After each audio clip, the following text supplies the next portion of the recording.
de volta com Mais Saúde e o nosso tema de hoje são as doenças respiratórias no inverno. Muito comum, né? O inverno deu uma demoradinha, teve bastante quente, mas ele já bateu as nossas portas e infelizmente não, já está ficando mais doentinho. Estou em ótima companhia aqui com a Almir Mendonça, que é otorrinolaringologista aqui na cidade de São João del Rei e está tirando uma série de dúvidas nossas aqui a respeito das doenças respiratórias e desses mal-estares que a gente costuma sentir nesse período do ano. Almir, a gente recebeu muita pergunta e está recebendo perguntas, pode continuar fazendo suas perguntas aí pelo 3372-3720 ou nos mandando uma mensagem de texto para o 9972-1640 ou no WhatsApp também. Almir, a gente falou muito sobre gripe, tirou algumas dúvidas de algumas pessoas que queriam saber sobre vacinação. Vamos falar um pouco da questão das rinites, sinusites, as ites, que eu brinco, que são terríveis. Almir, Madalena do Senhor dos Montes tem faringite crônica e rinite crônica. Ela quer saber como ela faz para lidar com esse problema de uma forma a ter mais qualidade de vida. Quando a doença se cronifica, né? Se já está com esse diagnóstico de faringite crônica, rinite crônica, na realidade ela deve ter começado com uma rinite e se estendeu para uma rinofaringite crônica. A cronicidade se diz respeito a ser um processo já antigo. Então, é sempre mais difícil você cuidar de um caso que já se cronificou.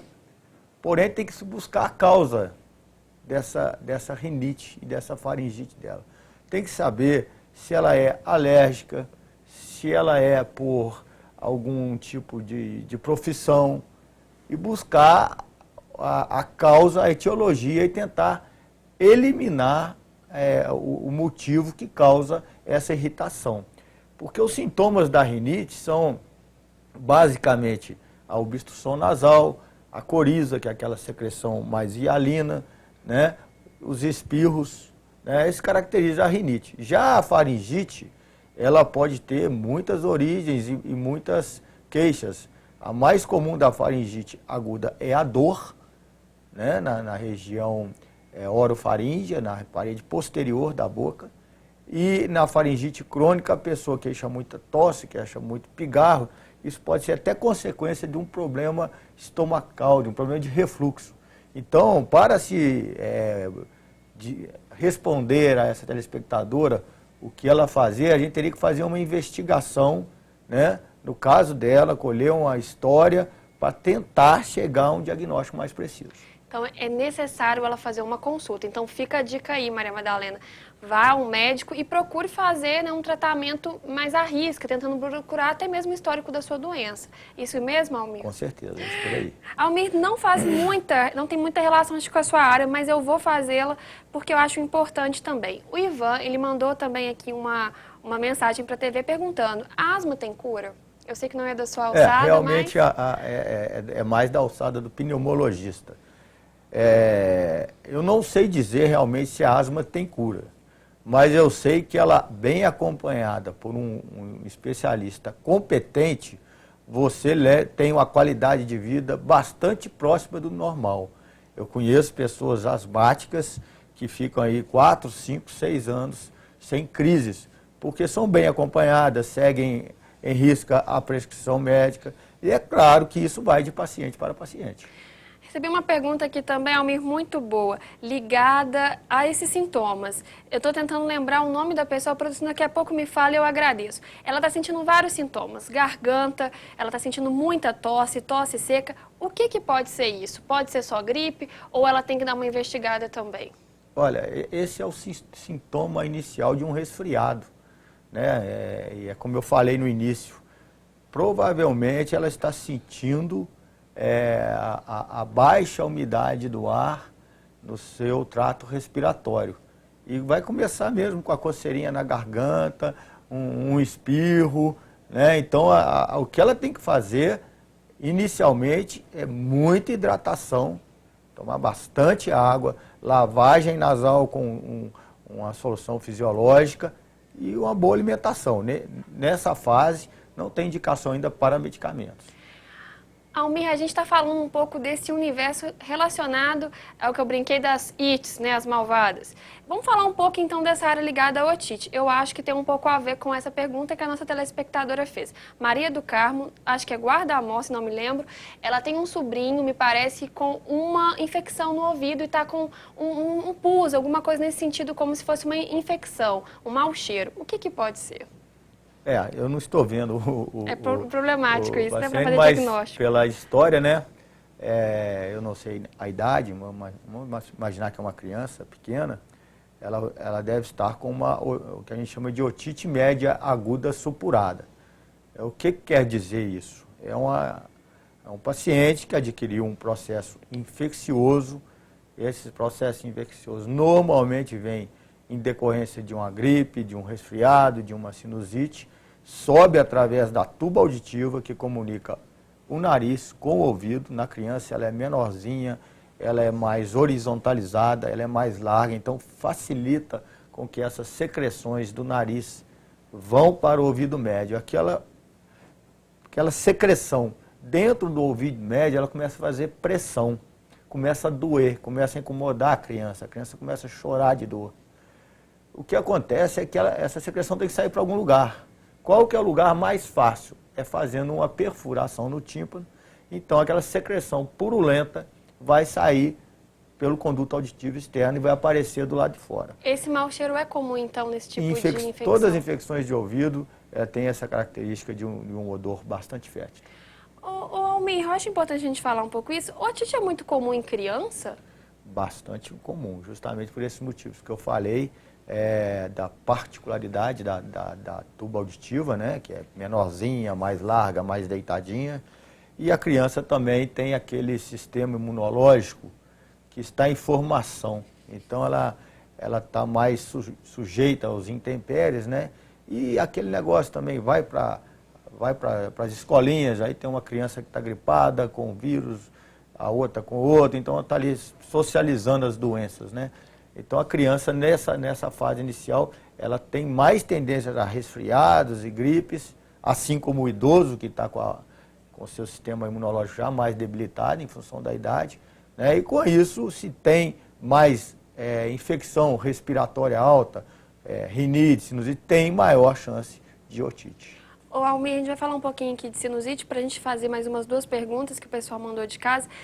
Por que a sinusite traz sempre essa sensação, eu estou falando aqui até mesmo com uma pessoa que sofre desse problema, essa sensação de tontura? Por que a sinusite é caracterizada às vezes também por uma sensação de cabeça pesada? Você pode explicar para a gente quais são os sintomas da sinusite e como tratá-la?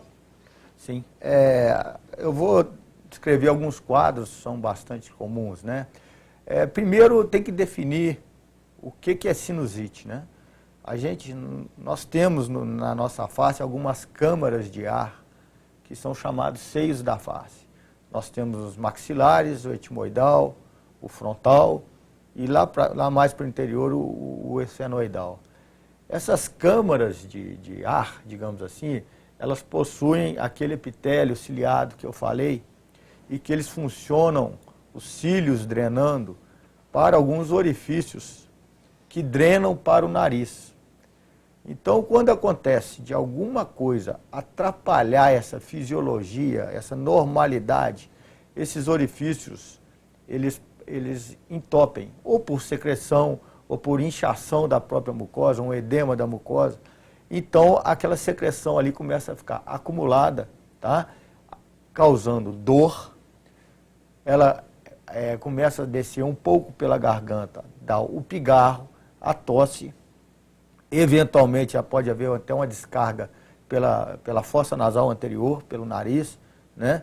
E a sensação que você se referiu anteriormente, daquela instabilidade, daquele peso, é justamente a secreção ocupando o lugar onde antes era ar.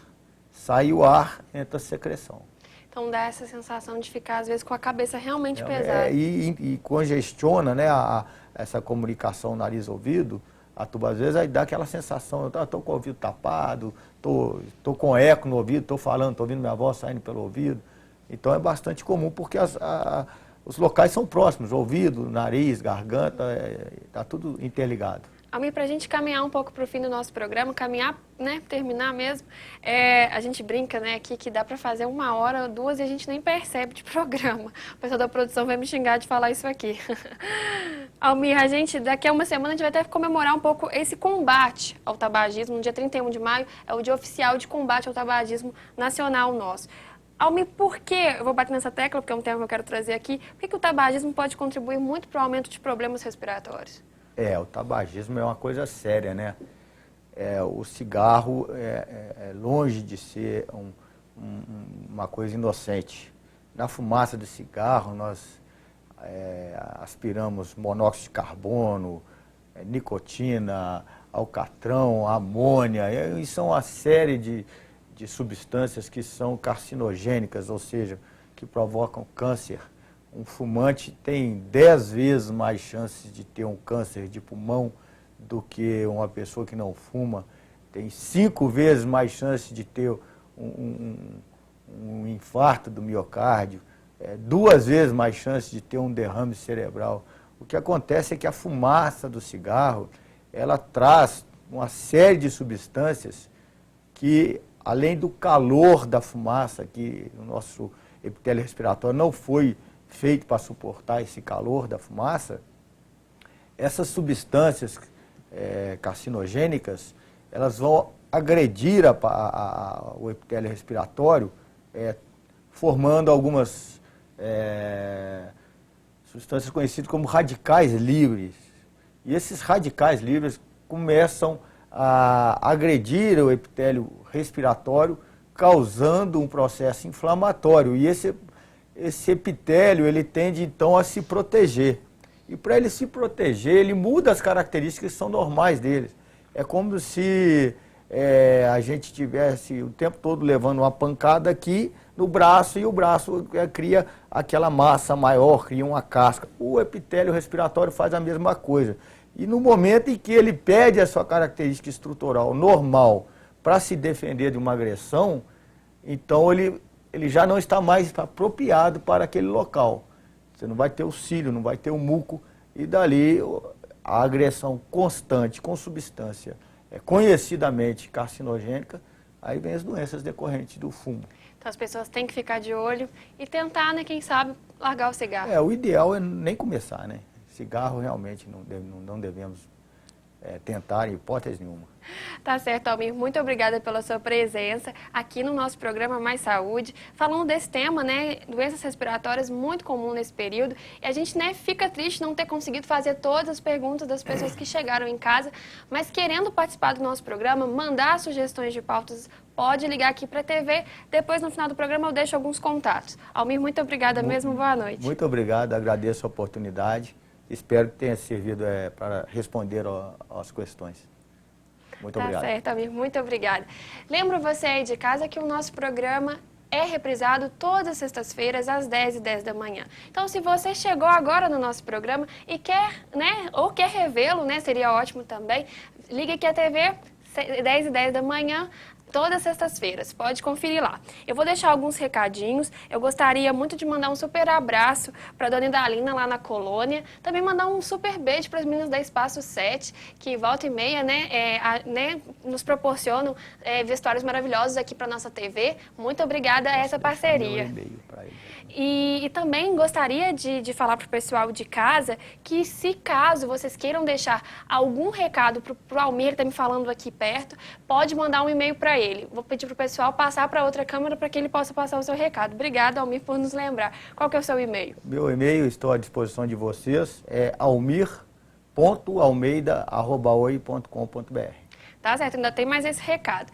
Lembro você aí de casa, então, que você pode conferir esse programa também na TV. No site da TV, www.tvcampusdeminas.com.br, Mais Saúde, ano 2015. Semana que vem a gente tem um novo encontro. Um forte abraço, boa noite, até lá!